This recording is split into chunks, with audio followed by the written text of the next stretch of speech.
Mine is the only voice. Wow. What have I been doing? Lay down my autonomy. After that, it got very dark very quickly.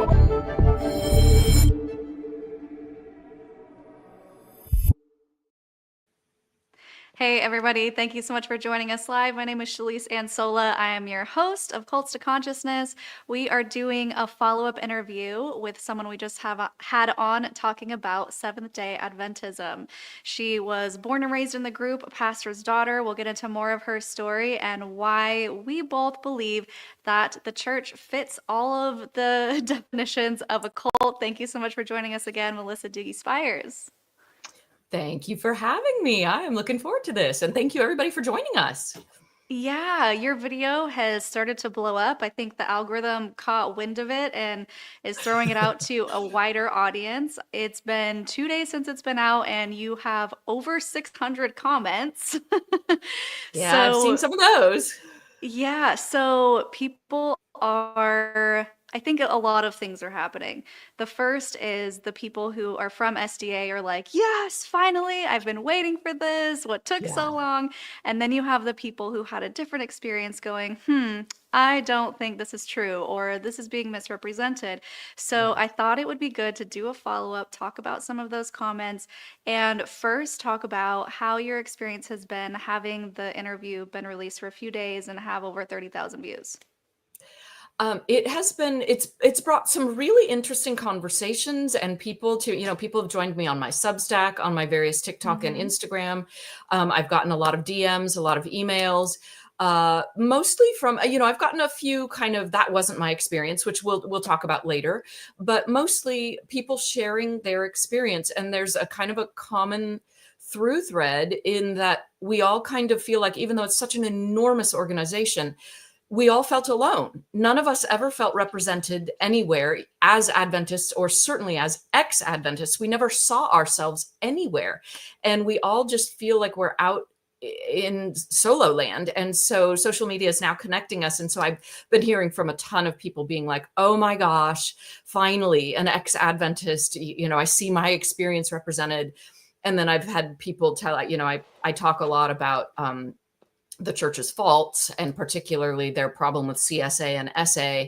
And I've had a lot of people telling me their stories, which, I'm honored to be a safe space for that. Yeah, that's great. And I know that even just becoming public, because you're writing a book, which is coming out very soon, you've had a lot of people reach out to you with similar experiences.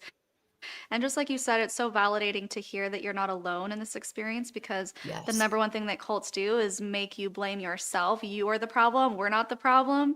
And so understanding that that's not actually the case, that it is a system that is perpetuating these abuses. Now, I'm not saying that the church itself is abusing people. That would be a very weird and awkward statement. It's the systems that are allowing these things to continue, that are allowing them to hide, that are allowing them to not take accountability for these perpetrators and for these crimes.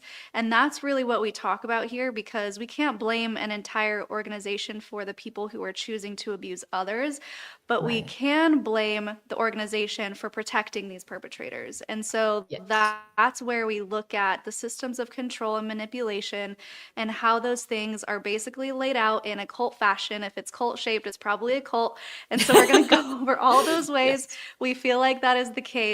First, I wanted to read a couple of the top comments that I saw on your video that I thought were relevant for today's discussion. Should have had it pulled up already. The first one says, ex-Seventh-Day Adventist here. It feels so validating to see this group acknowledged as a cult or high control group.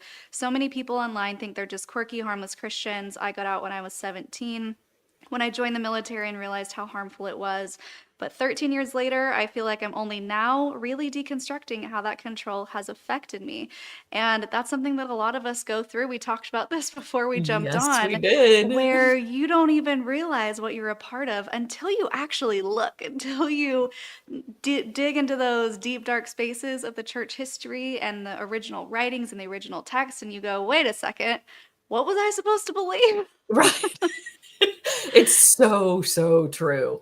And it takes a Yeah. while. I think a lot of us, and you and I talked about this before, and that commenter just touched on it. And I've heard from many people the same thing. Like you leave, and then there's this dead space kind of, and which for me went several decades. But I think for a lot of people, it's at least several years where you just can't bear to look back at it. You don't want to deconstruct. You don't want to look at that system. It's just like, I'm out, I'm out, I'm out.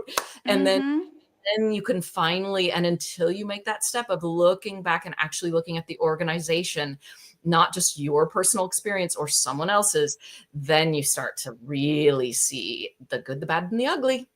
Yeah. Well, it's just that moment that we kind of touched on, which is once you realize that you're not the problem, that it's Right. something else that's creating the problem and putting it on you. It's this Yeah. whole victim shaming thing. That's when you Right. can really look at it from a different lens because until you stop blaming yourself, you really can't see how they are the issue. And so Right. you need that shift to happen before you can really look at it from new perspectives. Yes, exactly. Yeah. Yeah. Couldn't have said it So better this other myself. comment that I wanted to read is from Debbie M. I've been waiting for an SDA to show up on your show. No one has heard of it, and I often cannot adequately explain just how wild it was to grow up in. I had loving home, and still there are lots of things I remember fondly related to the church. And so I think it is interesting to point out that people can have vastly different experiences, and they will Mhm. in a church that is so big. Same with Mormonism. We've talked about this. And so pointing out the dark underbelly, the things that people don't see, the things that people don't talk about, that's where we can really start to put together the pieces of why these things are happening, while Yeah. also, yes, anding everybody's experience.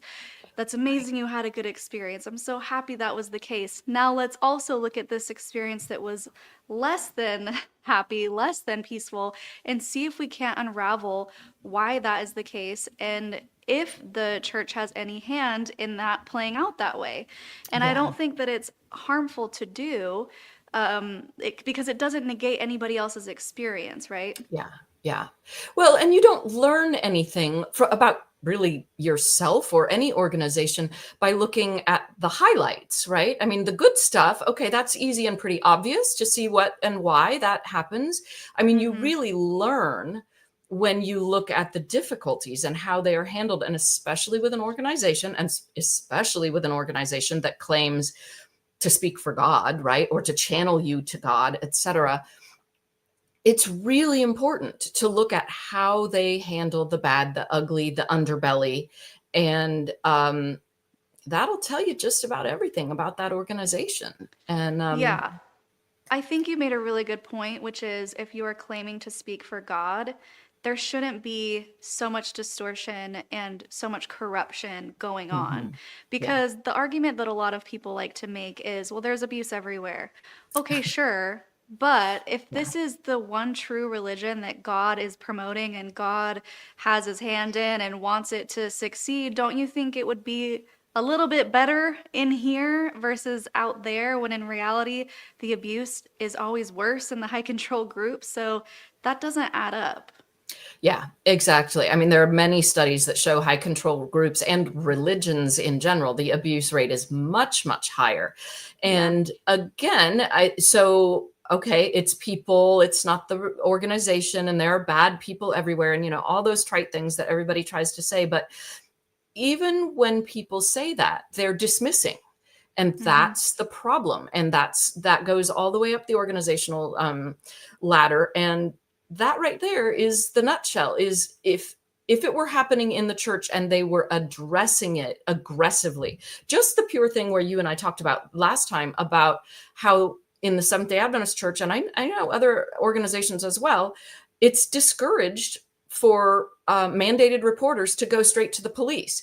Yep. Just keep it within the organization.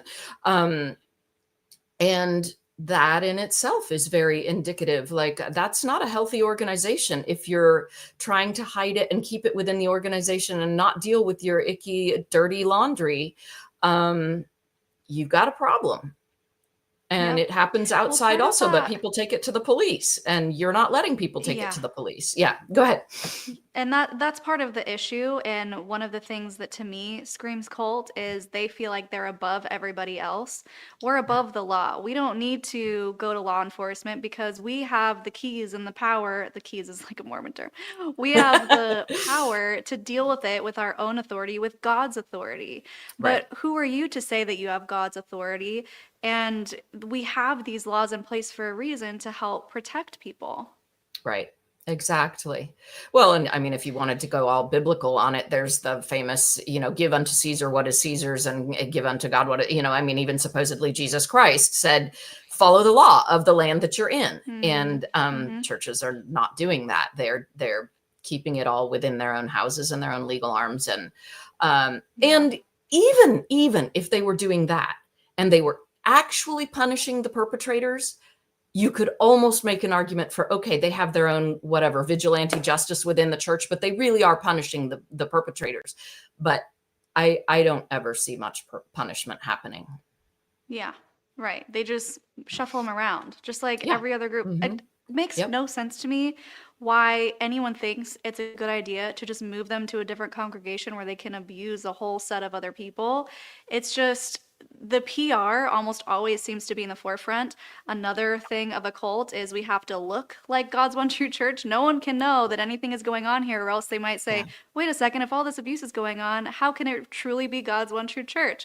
So PR is such a huge thing, and money. And I think I'm going into it too fast because I wanted to have everyone have an understanding of your story and why you're an authority to speak on this topic. So if you could give everyone like a nutshell version of your story if they haven't seen your initial interview and why you are qualified to speak on this.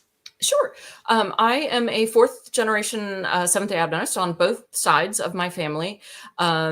We were brought in way back with my great-grandparents on each side who were from extremely poor families, and Adventists are very big on education and the healthcare industry. So we were sucked in way back then with the education promise, and all of my male family members then went on to become Seventh-Day Adventist doctors and became successful. And so the Adventist Church just sucked them in. And that was a really good bargain to offer those people way back then, the education, because now they've had generations of faithful Adventists. And that's the way they do it. And so when I was very young, my dad was a youth pastor, and then he ended up going to the Seventh-Day Adventist Medical School, Loma Linda.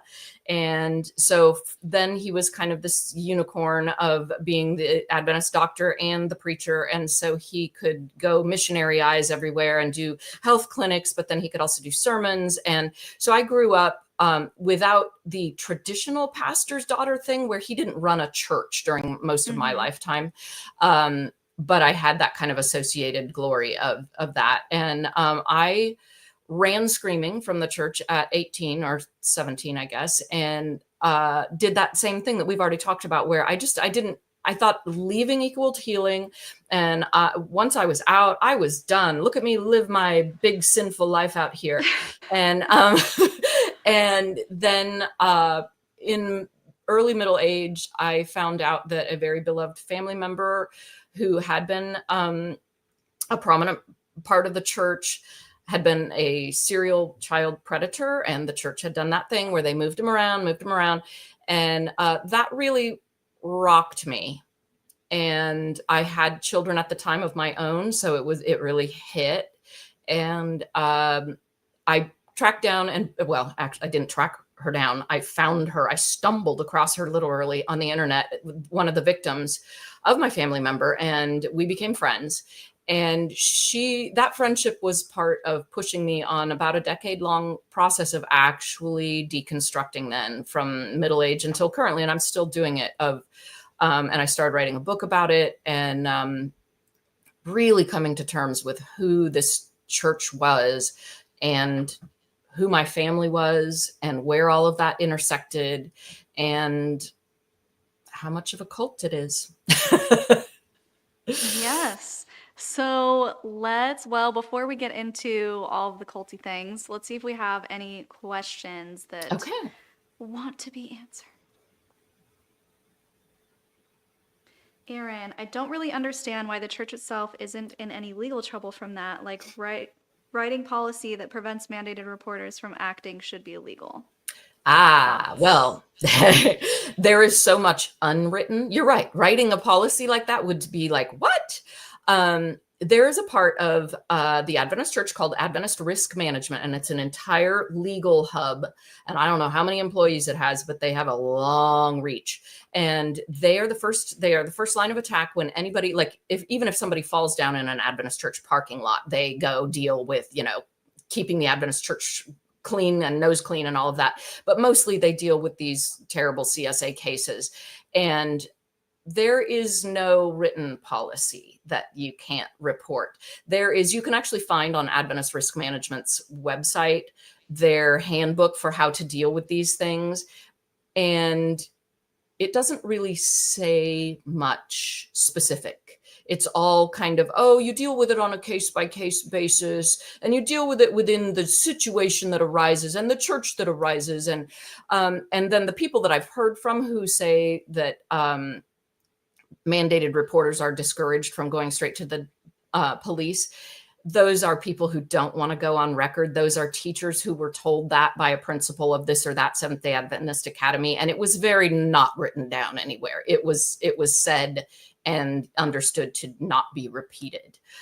So there's a lot of stuff going on there. The Adventist Risk Management document even has a little cartoon on it that ha ha ha, CSA, how funny, of like, here are all the rules that we will give you if you're a predator in our congregation, with this like long scroll that unfolds as if somehow that's just so amusing. Yikes. But it's really yikes. So yes, good question. It's as with any high control organization, there's a lot that's unwritten, and Yeah. you know, It's on purpose. It's plausible deniability. Totally. So the lawyers can go, well, Yeah. we never said.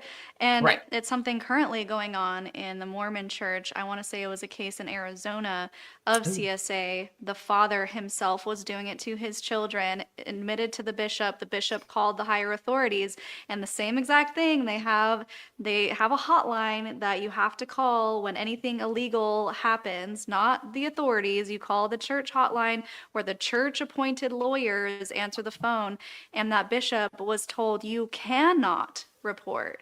Not you can choose to or choose not to, because I think it was a state where it was like a borderline situation. It was, you cannot call the authorities. And so now Wow. they've reopened the case, and the church is in hot water because they were given the counsel not to do it. And just like you're saying, it's not explicitly written down somewhere, but if you call one of the hotlines, their lawyers doesn't want this out in the Yep. public eye. They don't want people to know that this was going on, that this case could have been stopped, that because the bishop didn't tell anybody, or because he didn't report it to authorities, this man went on to assault his next born child who Right. hadn't previously been alive yet. And so it's so disgusting and horrific to think, why would they choose that? Is it Yeah. really just PR? Because it really blows my mind when a church claims that they're all about family and they're all about children, and written down, it's, we do everything to protect the victims of CSA, but then they don't. They do the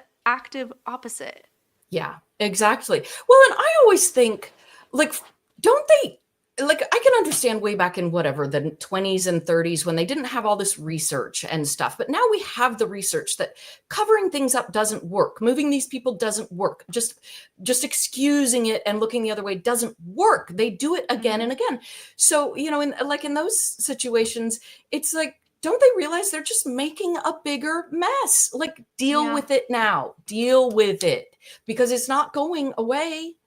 But they just, I don't know if the leadership is all still really old and just not up on current, like, social media and everything now, if we're going to start seeing a shift of, like, you can't hide things anymore. You can't, it'll be interesting to see how that goes forward, in terms of, you can't shut people up like you used to be able to do that. So Yeah. it'll be very interesting to see. Well, Mormonism is run by a bunch of old men, so we know that that's Exactly. the case for Mormonism. But is that the case for Adventists, same. Adventism? Oh, yes. Bunch of old, crusty white men, just like, Yes. ugh. Yeah. So those are the more obvious things of abuse not being reported to the authorities, predators being protected, the victims being shamed, blamed, whatever, they're not given the help that they need. What are some of the more surprising things that most people don't know about Adventists that you feel like truly points to this is a cult-like experience or this is a cult-like group? Well, a lot of people don't know that they have a prophet. I mean, a prophet is just the classic cult thing. And Adventists will swear until they're blue in the face that she didn't call herself a prophet. She called herself a messenger of God. She had the gift of prophecy, but she wasn't a prophet. I mean, they turn themselves inside out and tie all these knots to like, no, no, no. But they have a prophet, and she gave she was so controlling in her lifetime, and she wrote, oh my God, thousands and thousands and thousands of pages of instructions controlling everybody's everything, from individual people within her congregation while she was alive, to instructions for everyone on how to do everything from what to eat, as to children can't masturbate, to the way what you can read, to clothes you can wear. So the prophet thing is huge to me. And they still believe in her to this day. You'll find Adventists, some of the people I saw in your comments were like, we don't really believe too much of Ellen White anymore. And maybe that's becoming more of a thing. I don't know.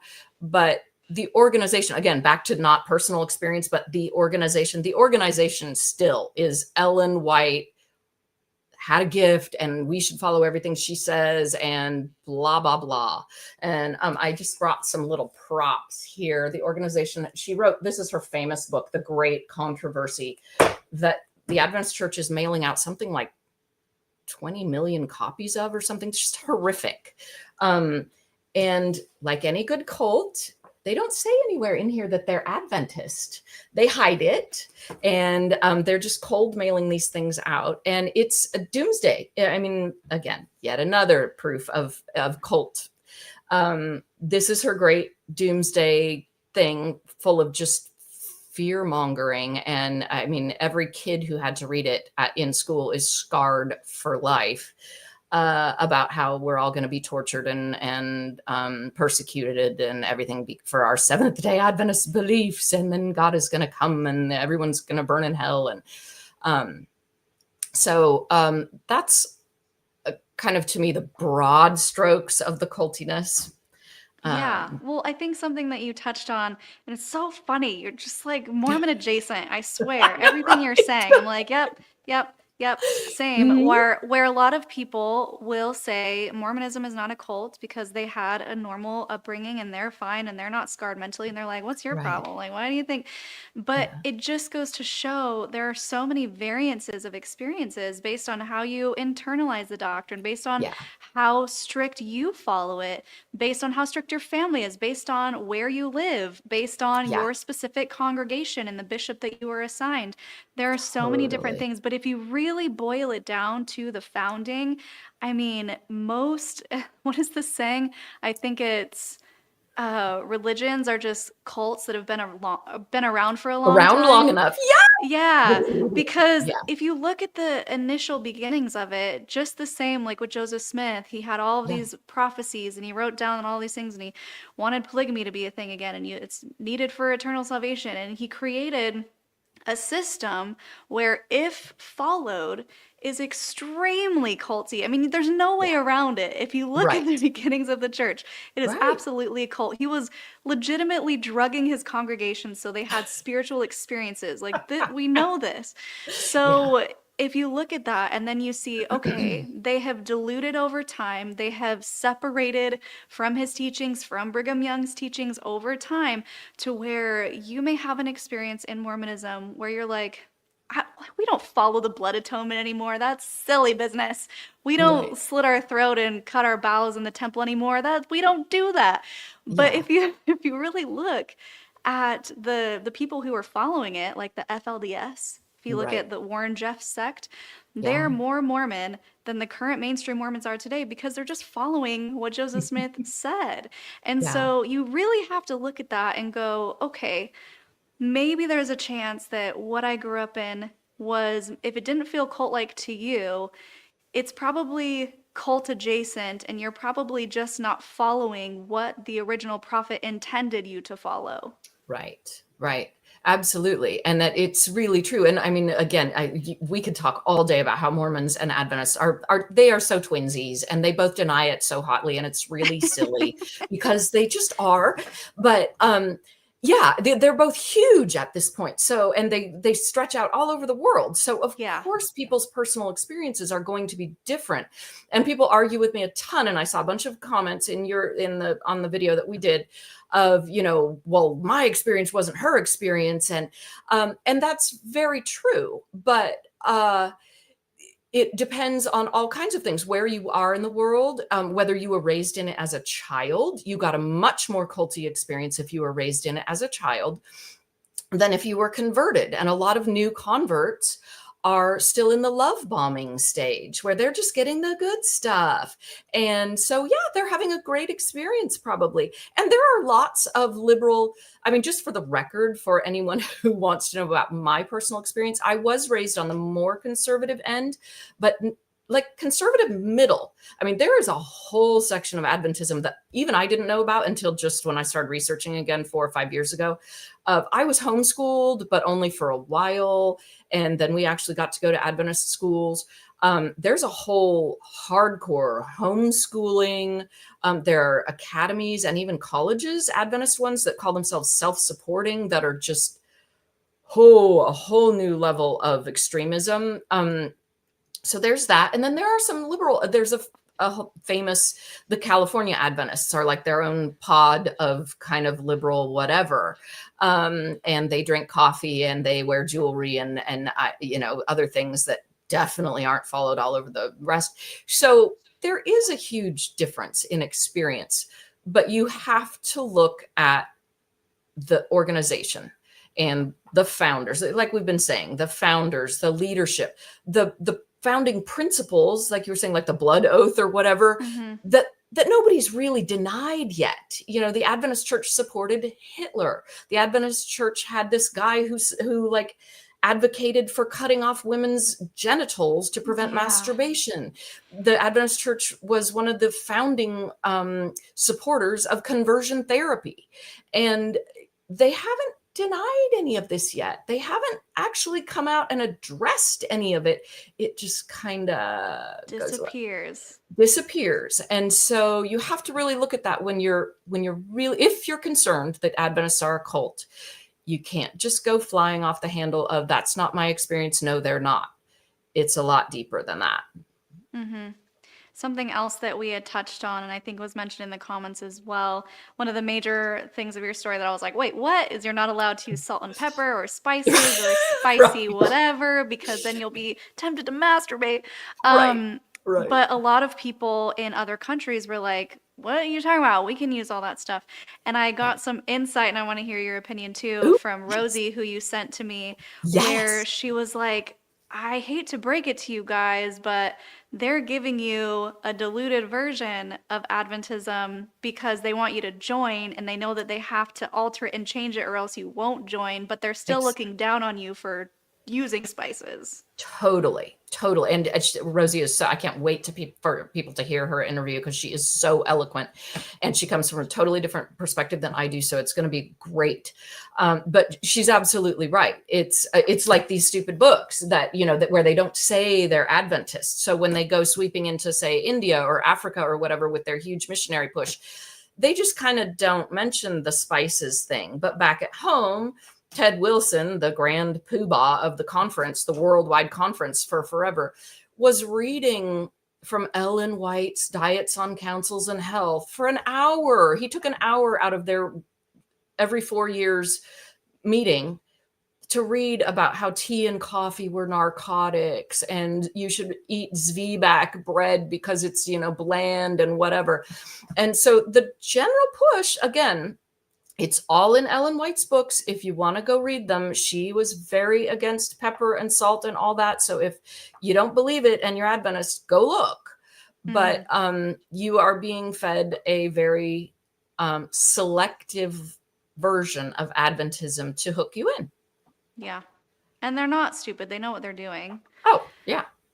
Yeah, they make lots of allowances in other countries for Mormonism too. In fact, Yeah. that's why they claim they changed the garments from cap sleeves to tank tops because they're like for hotter climates, but Oh, anyone can get them. So, yeah, it's a silly thing. Let's see if we have any more yeah. questions. Okay. Drop those questions in the chat, everybody. Oh. Jonathan will be putting them on the screen. Thank you for sharing your story. Is Seventh-day Adventist similar to the Catholic Catechism, or is Catechism its own specific cult? Oh my God. I love this question. Okay. I have whoever's out there that's ex-Adventist is laughing their ass off right now. They are literally falling out of their chair. Adventists they have this thing about Catholics. In fact, when I do my social media stuff, I always screech it, the Catholics, because that's the hysteria that Adventists have about Catholics. So the fact that somebody's comparing them to Catholic catechism is just awesome. No, they don't have anything like catechism. They do communion is the only like even semi-Catholic-y type of thing that they do, but it's not wine, of course not, because they can't drink. Wait, what did you And guys have? we had grape juice. We had water. We didn't even get grape juice. Oh my gosh. And of course, they don't believe that the wafers actually turn into God's body or whatever. It's just a wafer that represents. And but no, the Adventist thing about Catholics started with Ellen White, I think, and the very beginning, the founding. And I'm not sure all of it anymore because I'm rusty on the details 30 years later, but it's the Catholic Church bears the mark of the beast and 666, and the Pope is going to declare a Sunday law, and all of the Adventists are then going to be hunted down and persecuted and killed By the Catholics? By the well, the Catholics are going. It's all very. The Catholics are going to start it supposedly, or at least that's what the mythology was for a while. Now they may have decided maybe it's Islam or something, but there's still a lot of Catholic fear and terror. Yeah. And so to be compared to the Catholics is just like an absolute shrieking paralysis fit for Adventists. So I love that. I love that. Yeah, I think it was in my mom's generation and before they were calling the Catholic Church the Great and Abominable Church. I Yes! never heard that message. You had the same? Well, we had the mark of the beast and all that stuff, and I just learned among the millions of twinsy things with the Mormons that you guys have the same thing. Yeah. And the funny thing is, none of the Catholics actually know that any of us exist. They're like, who? Yeah. What? Oh, they all know about Mormons. Yeah, I guess that's true. Yeah. Everybody across the world, across any church, always has some sort of talk about how Mormons are a cult, but we just didn't know. We were Right. unaware. Right. Okay, more questions. Super sticker. Hey, thanks, Patty. Aw. Appreciate your donation. You're awesome. Thank you so much. Lisa, oh my gosh, you are such a huge supporter. Thank you for being here again. Oh.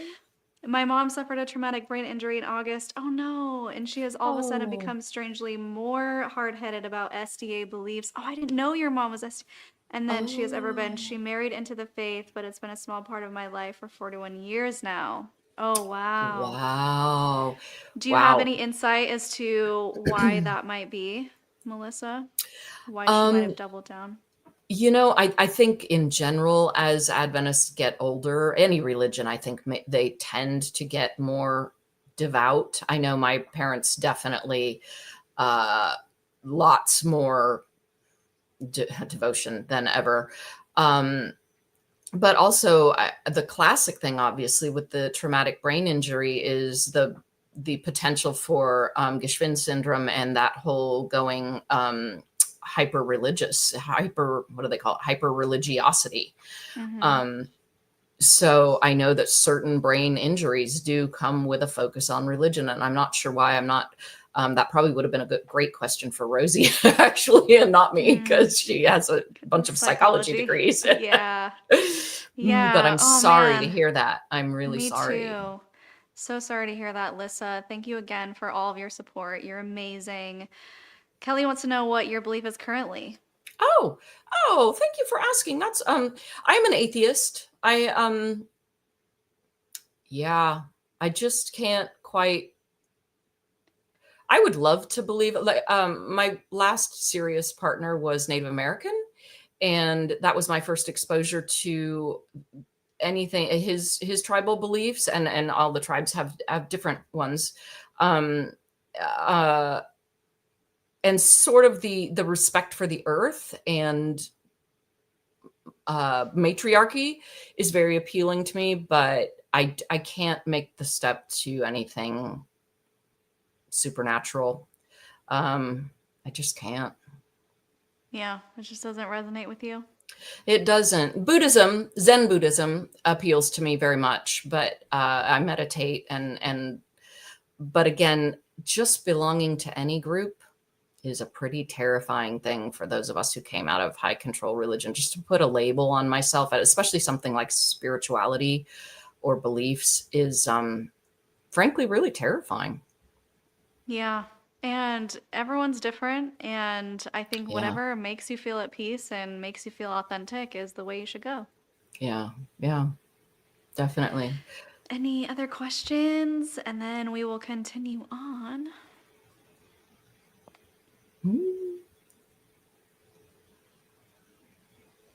It blows my mind that these cover ups and excuses and God's authority themes are so similar between groups, the most of which seem to hate each other. Yeah. They all tend to do Yeah. the exact same thing, but they're all somehow the one true church. Yeah. So, It's so true. And I do often wonder, like, did they copy each other? Did the Mormons and the Adventists and the SBC look at the Catholics and go, oh, look, it works for them. Just move the priest, or did everyone come to this realization by themselves? yeah, you know what's interesting? I've done a few podcasts with another YouTuber, Apostate Aladdin, who was Muslim in, I want to say, Saudi Arabia. And we compared and contrasted Mormonism to Islam, which I never, ever, ever, ever, ever thought in a million years would be Oh, so wow. similar.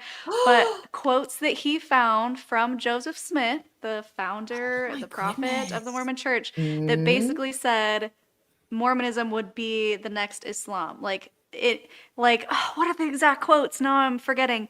Something about he would use the sword just as Muhammad did. Like he's directly saying, I'm going to steal from his playbook because clearly something's working. Oh So my there's a God. little bit of evidence there that Yep. he took from that story. And the stories are so similar. I mean, it's truly undeniable.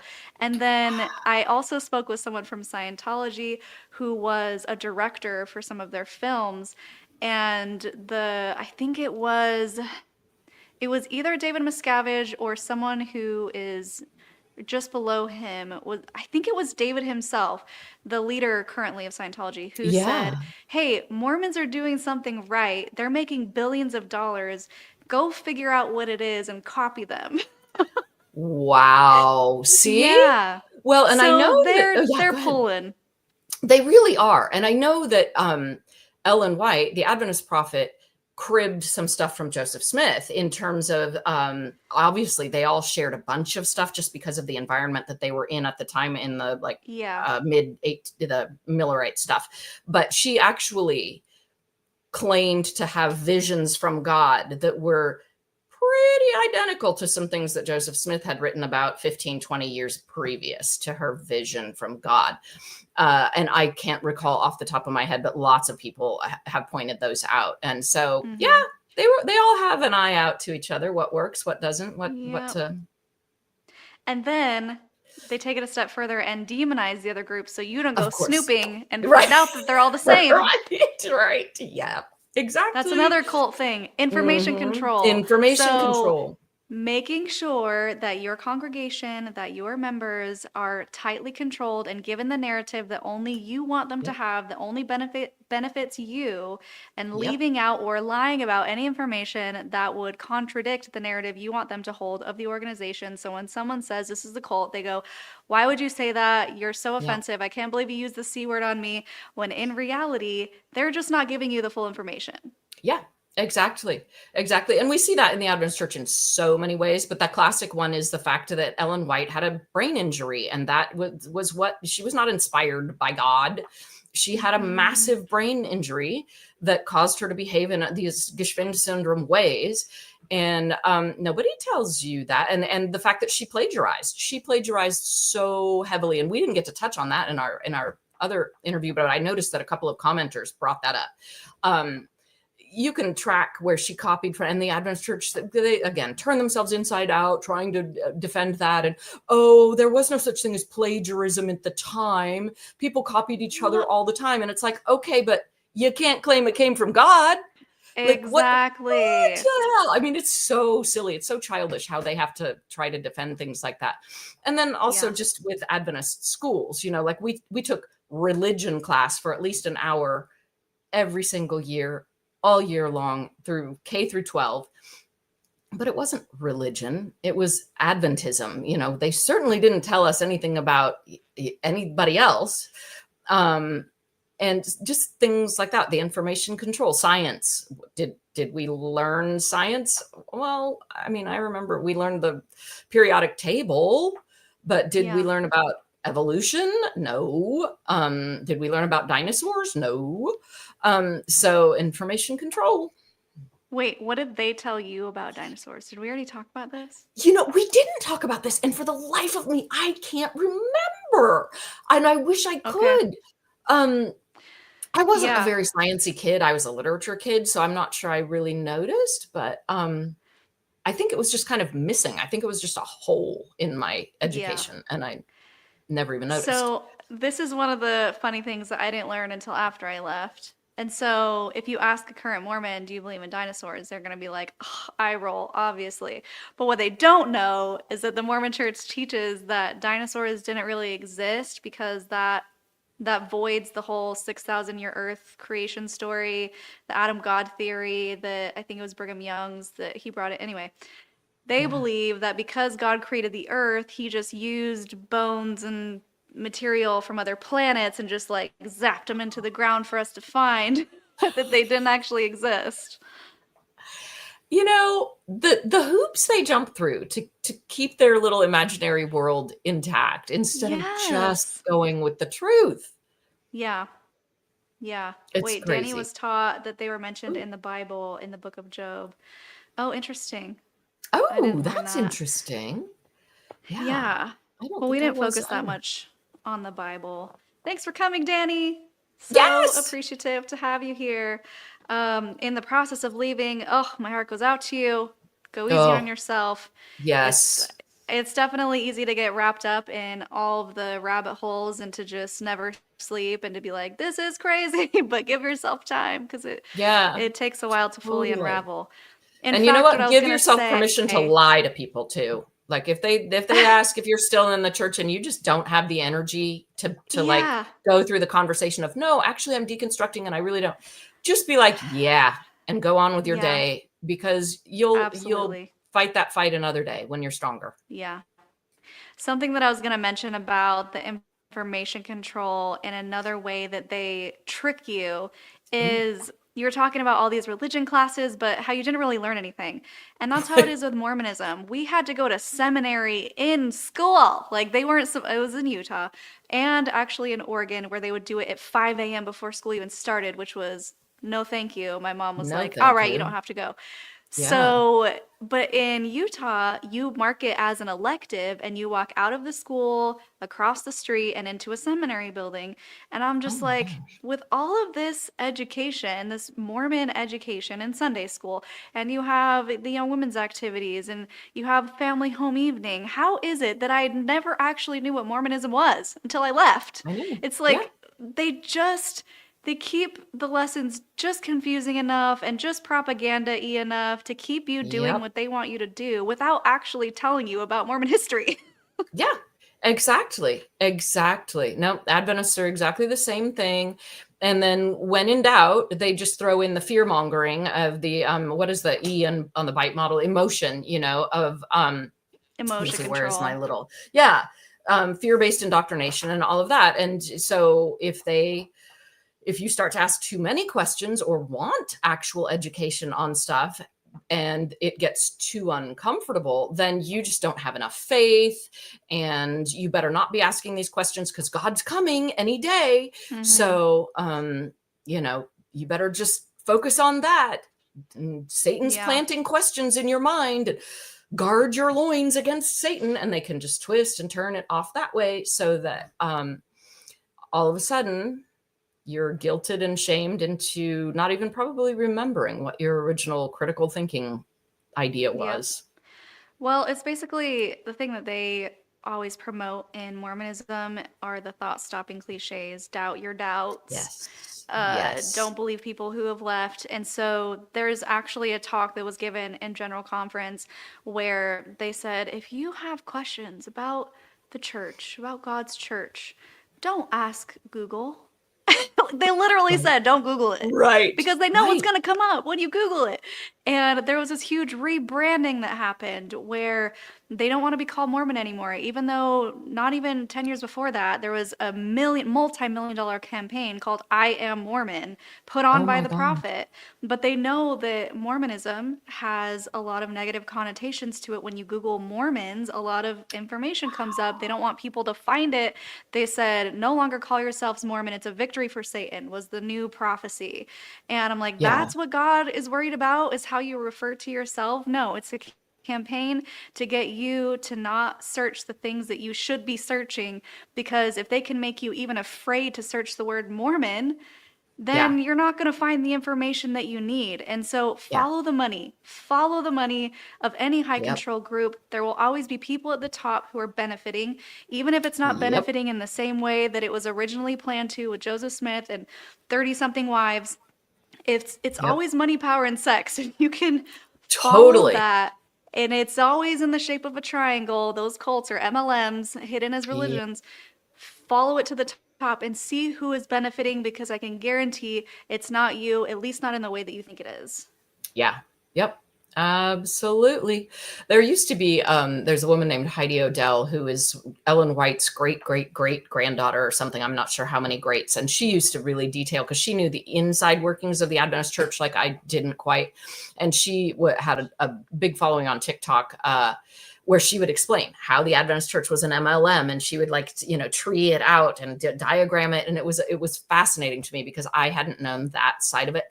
And like so many of us on social media, she got burned out eventually, and she just took some personal time off. And I hope she comes back, because she covers a whole different side of Adventism that a lot of us never were privy to. So, but I applaud her for, taking personal time. Yeah. Yeah, you also have the free labor, which I don't think we even got into, but I'm sure it's a part of Adventism as well, right? Oh, yeah. The volunteer Yeah, I work. think probably, volunteer work and all the missionary work is either you pay to go or you're going for free.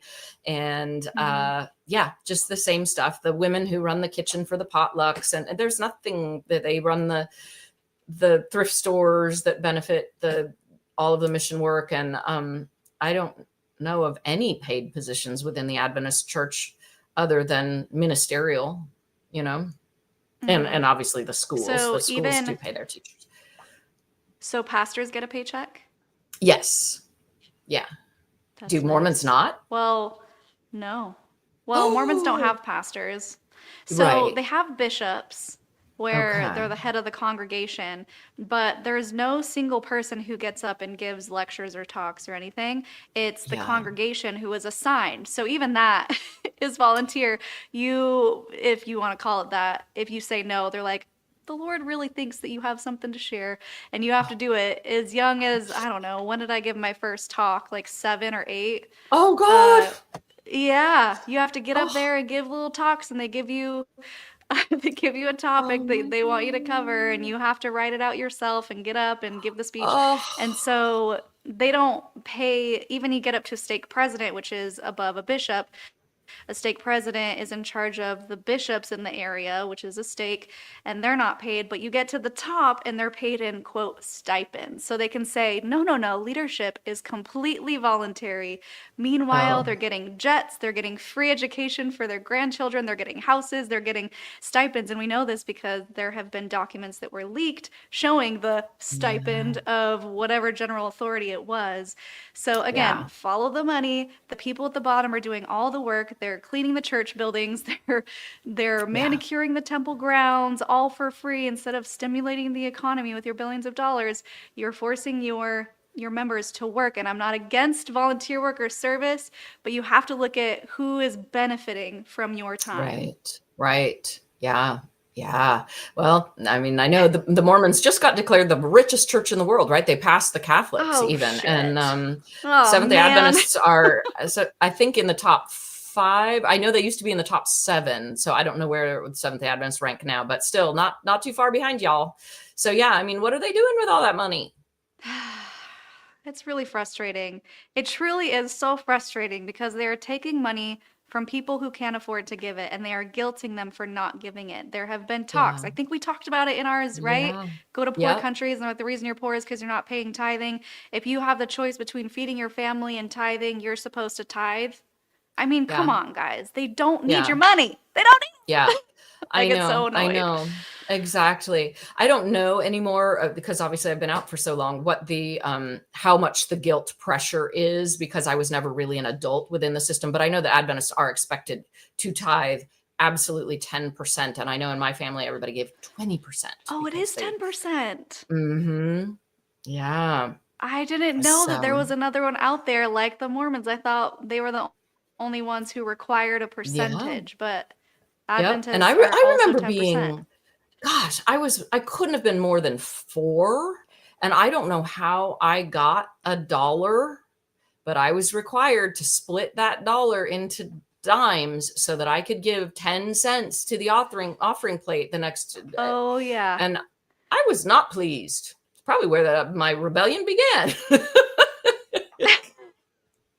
Oh, I remember Mm, being guilted, not by my parents, because my parents are pretty cool as far as the strictness of Mormonism. We were still pretty yeah. strict, but they weren't forcing it down my throat like a lot of parents Mm, did. But I remember mhm. being guilted by church members to be like, did you put your tithing in your envelope this week? Oh And God. I'm a kid. Yeah. I'm like, yeah, I guess you can have some of my allowance money that I got for That's cleaning the it. house. Yeah, yeah, we had to tithe our Yeah. allowances, and even a young kid, I remember thinking like, "Well, who is this fucking freeloader who thinks they deserve my hard-earned cash that I earned scrubbing the toilet on Friday Yeah. nights?" It really rubbed me the wrong way back.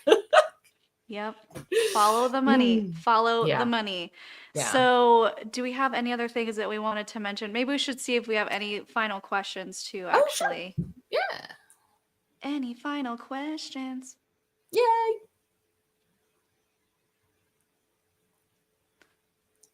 Let's see. Anything? Aw. Your channel is what led me to leave. Oh my gosh, I saw all the similarities in Yay! all the interviews you do. Thank you. So happy to finally see an SD on the channel. Wow, that is pretty awesome. That's Danny, thank you for sharing that. fabulous. I'm Yes. not cheering the hard and painful journey that you have inevitably gone through, but congrats for choosing yourself and for seeing it for what it is. That's Yeah, amazing. for sure. And thank you That's to so Danny and cool. thank you to Quinn Pox, the 2 people I know on Instagram and Yes, who hooked us Quinn. up. So, thank you so much, you guys, Yeah. because this has been so fabulous. Mm. Yes, for sure. And I think, oh, there was one more thing I wanted to Oh, mention. yeah. I saw it pop up in a comment. Jonathan, you may not be able to find it because it was way up there, but basically talking about how that was not their experience and they taught at an SDA school and they were allowed to teach real science and all of that. And I want to Mm, get your opinion on this because, of course, we're not. It's tricky when we tell people stories because of course we're talking about the past and it's very right. rare that we get people who have just barely left fresh out because they're not ready to deconstruct. They're not ready to have these Right. conversations. Yeah. So, of course, there are going to be differences in our experience and your experience from leaving. And ideally, things do change for the better. And ideally, it does become more diluted and more peaceful and hmm easier to be involved in. Because if it does bring somebody joy and hope and makes them feel good, I don't expect them to leave that. If it's truly Yeah. enriching their life in a positive way, and but also we have to still be aware of the systems still in place that could perpetuate harm and abuse, and be aware of that and try and stop it when we can. But my question for you, Melissa, is do you think it's a possibility that the Adventist Church will dilute itself to a place of truly being a healthy environment for its members, Oh boy. for all members? Yeah, for all members. I really don't think it's possible, not in the near future anyway, because the leadership is so, in fact, the leadership keeps getting more conservative. And I hear things like that, certain people were allowed to teach real science, or some people are allowed to wear jewelry, or, people have meat at potlucks or whatever it is. And that gives me hope, because just anytime more choice is allowed for people, that's good. But part of what we've been talking about this whole hour is the fact that you can't look at individual experiences, not mine and not the teacher who could teach science, but the organization as a whole. And so far, the leadership itself is getting more conservative. And I know there's a huge portion now of, I think there's finally a larger portion of Adventists overseas in Asia and Africa and possibly South America also is included in that, than there is in the European and American United States sections. So that is predominantly new converts and tends to be more conservative than the European and United States contingents have been. So not only do you have the top-down structure being conservative, but you have the influx of the missionaryized first generation converts are also conservative. So overall, I don't have much hope for the Adventist Church to become a really healthy, non-cult like structure or organization. I hope, I really hope, just because they're so large and they could use so much improvement. Yeah. Yeah, the tricky thing with becoming more progressive and a healthier place for everybody to exist in and thrive in is that means denouncing the original teachings, or at least doing away with them, which also means admitting that they were not good to begin with. And I don't Yes. think that's something that they're willing to do. No, definitely not. And a large portion of American Adventists have gone full on MAGA and Christian nationalist, and they see that as proof that the world is about to end. It's end times. It's end times. And, global warming they see as, oh, it's end times. So I think when you've got all that going on, it's going to be really hard to become a healthy organization. I don't see it. Yeah. Yeah, of course, that would be everyone's hopes and dreams, is that they would stop punishing people, stop further harming the victims and protecting predators, stop forcing people into this box and punishing them if they step outside of that. And I mean, we didn't even really touch on the BITE model, but behavior, information, thought, and emotional control. There are so many different things underneath all of those sections that anyone can go check out at any time. I think it's freedomofmind.com or Dr. Stephen Hassan's BITE model that you can search and find all that information. But if any of those things can change, even just a little bit, it would be a healthier place for people to be in, and not only just survive in, but thrive in. And so that would be the goal of mine. Like, I don't think Mormonism should completely disappear, but if they can denounce or apologize, they never will. But for some of the harmful things they taught in the past, I feel like that would be a positive step in the right direction. And maybe the more progressive members, the ones who are bending the rules a little bit more publicly, you have like a Secret Lives of Mormon Wives, not to say that we should look up to them in any sort of capacity, but someone who is very much a public figure, showing that Mormonism can be lived in a different way, I think is Yeah. also potentially a Yeah. positive thing for people to see that they can believe something without living it so strictly to where their lives are being harmed. Ultimately, you still have to look at the psychological effects of that, and that's a story for another day. Yeah. But making steps in making it a healthier environment, I think, is the goal. Yeah, absolutely. And I would encourage anyone who's Adventist who's stuck with us here, like we've been saying through this whole thing, part of the biggest thing you can do to make the Adventists a healthy organization going forward is learn the history. Like, go back and really dig and see, like, look at the Ellen White stuff, look at the conversion therapy stuff that was started by a Seventh-day Adventist pastor named Colin Cook.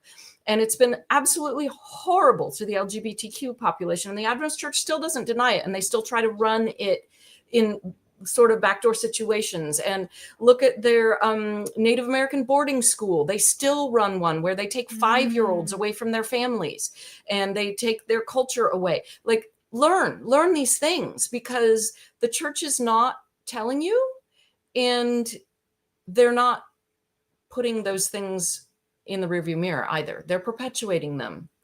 They're Learn still about it. doing Indian placement. Well, of course, like everything, the Adventist Church claims that they're not. It's all voluntary. It's run on the Navajo reservation. It's called Holbrook Indian School, but it was started in the 1940s when they were ripping children away and all the horrible stuff. And you can't get them to talk about their history. They will not talk about what they did in the 40s and 50s and whatever.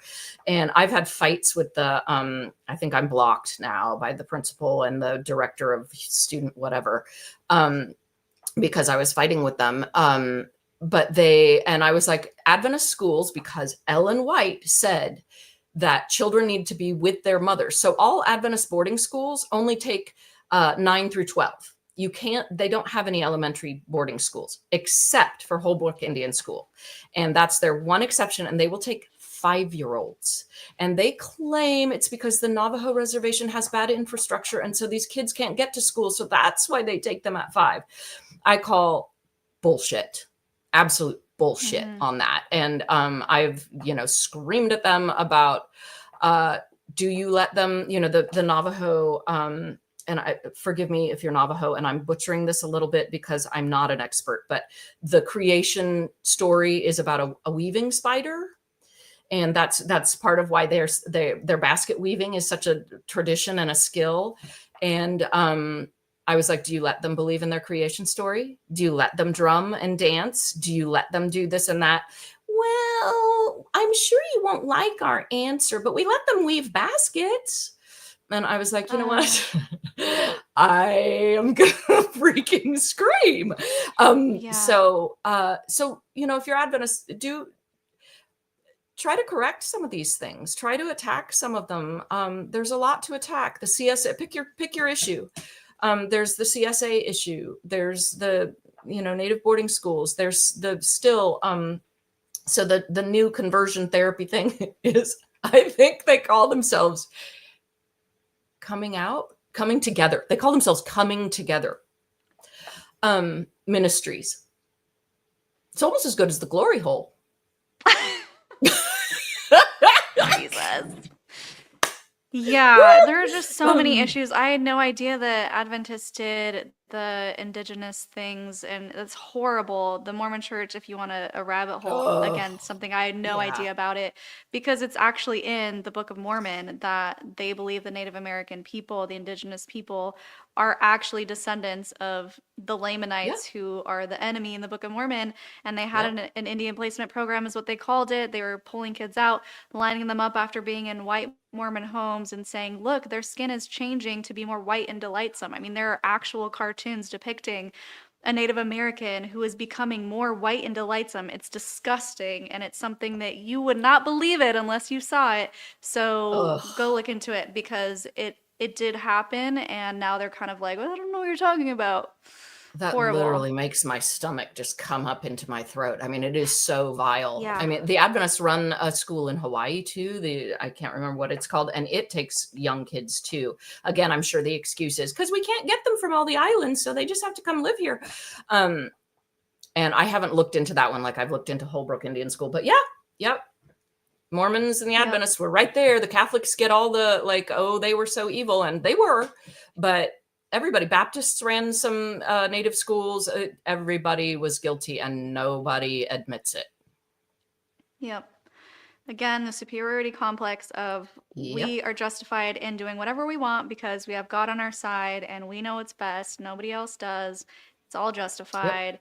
So again, follow the money, follow the power. I feel like if you've made it to the end and you still don't think it is cult shaped, listen again. Go and listen to Melissa's interview. It was great. We have 2 more, actually 3 more, because the one I recorded today is going to be 2 parts with Charlotte, Charlie, and then we have Rosie coming on. So if you are interested in seeing those, subscribe, hit the bell so you don't miss when we drop them in a week or so. And do you have any other final thoughts before we go? I don't. Not at all. This has been amazing. Thanks for coming. Thank you. Thanks for coming to the glory hole discussion. Yes, we did it. We went there. Had to go out with the bang. Go follow Melissa. You're at, isn't it the.glory.hole with a WHOLE? Okay. We're not just making this up. Go follow Melissa. You're going to want to check in with her because the release of her book is coming soon. So check that out. And all of her information will be in the description so you can go follow her. Thank you guys so much for being here live. If you're watching the replay, leaving those comments is the best way to support the show. If you're still watching this, hit the like button. That's another great way, a free way to support the show. We have a Patreon, patreon.com/cults2consciousness, merch at cults2consciousness.com. But really, the best way to support us is just by being here, interacting, commenting. Thank you so much. Thank you. And until next time, follow your highest excitement, be conscious, and be well. Thanks, guys. Yay.